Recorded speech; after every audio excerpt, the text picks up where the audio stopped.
Hello guys, അപ്പോൾ നമ്മൾ പതിപോലെ തന്നെ രാവിലെ എൻ്റെ ബ്രേക്ക്ഫാസ്റ്റ് കഴിച്ചു. വെള്ളയപ്പം ചട്നി ആയിരുന്നു. അപ്പോൾ അതിന് ശേഷം നമുക്ക് കുറച്ച് വർക്കൊക്കെ ഉണ്ടായിരുന്നു. അപ്പോൾ അതൊക്കെ നമ്മൾ ചെയ്ത് തീർത്തു.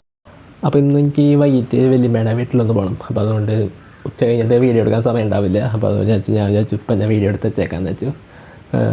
ഉച്ചയ്ക്ക് ഫുഡൊന്നും കഴിച്ചിട്ടില്ല. ഫുഡ് കഴിക്കുന്നതിന് മുന്നേ ജസ്റ്റ് വീഡിയോ എടുത്തതിന് ശേഷം ഫുഡ് കഴിച്ചിട്ട് അത് കഴിഞ്ഞിട്ട് അങ്ങോട്ട് പോകാമെന്ന് വെച്ചു. അപ്പോൾ അതാണ് നമ്മുടെ പരിപാടി. അപ്പോൾ എന്തായാലും നമ്മളിപ്പോൾ ജസ്റ്റ് ഒരു റീൽ ഷൂട്ട് ചെയ്യാണ്ട് അപ്പോൾ അത് ഷൂട്ട് ചെയ്യാൻ പോവാണ്.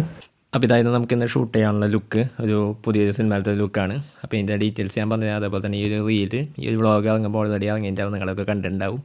അപ്പോൾ ഇതായിരുന്നു നമ്മുടെ ആ ഒരു ലുക്ക്. അപ്പോൾ അതായത് റിലീസാവാൻ പോകുന്ന ഒരു സിനിമയിലത്തെ ഒരു ക്യാരക്ടറുടെ ലുക്ക് ക്രിയേറ്റ് ചെയ്തതാണ്. അപ്പോൾ അതെങ്ങനെ ക്രിയേറ്റ് ചെയ്തെന്ന് വെച്ചാൽ അപ്പോൾ അതിൻ്റെ ഒരു പോസ്റ്റർ ഇറങ്ങിയിട്ടുണ്ടായിരുന്നു ആ സിനിമയുടെ.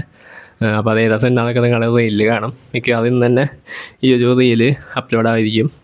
ഒരു ഗോൾഡ് കരമുണ്ടും ഒരു ബ്ലാക്ക് ഷർട്ടും അതേപോലെ തന്നെ ഒരു കൂളിംഗ് ഗ്ലാസ്സാണ് ഈ ഒരു ലുക്കിൽ നമ്മൾ ചെയ്തേക്കുന്നത്. അപ്പോൾ ഇതിൻ്റെ റീലിൽ നിന്ന് അപ്ലോഡ് ആവും. അപ്പോൾ ഈ വീഡിയോ ആണ് നമുക്ക് ഷൂട്ട് ചെയ്യേണ്ടായിരുന്നത്. അപ്പോൾ ഇനി നമുക്ക് ഫുഡ് കഴിക്കണം. അതിന് ശേഷം നമുക്ക് വലിയമ്മയുടെ വീട്ടിലോട്ട് പോകണം. അപ്പോൾ അതാണ് നമ്മുടെ ഇന്നത്തെ പരിപാടി. അപ്പോൾ ഉച്ചയ്ക്ക് നമുക്ക് ചോറിന് ചെറുപയറും അതേപോലെ തന്നെ പപ്പടവും പിന്നെ അതേപോലെ തന്നെ എൽശ്ശേരി ആയിരുന്നു. അപ്പോൾ അതൊക്കെ കഴിച്ച് നമ്മൾ നേരെ വലിയമ്മയുടെ വീട്ടിലോട്ട് പോകാൻ പോവാണ്.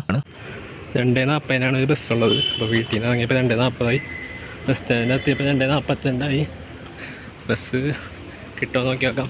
അപ്പോൾ നമ്മളങ്ങനെ കൈപ്പാങ്കലത്ത് എത്തിയിട്ട് ഇപ്പോൾ ഒരു 2 മിനിറ്റ് ലേറ്റായി. ബസ് ലേറ്റായി വന്നിട്ട് നമുക്ക് ബസ് കിട്ടി. അപ്പോൾ അങ്ങനെ തപ്പാതെ വന്ന് അവിടെ നിന്ന് കുറച്ച് ബേക്കറിയിൽ നിന്ന് കുറച്ച് സാധനങ്ങളൊക്കെ വാങ്ങിച്ച് അവിടെ നിന്ന് ബസ് കയറി നമ്മളങ്ങനെ കൈപ്പാങ്കലം വലിയമ്മയുടെ വീട്ടിലെത്താറായിട്ട്.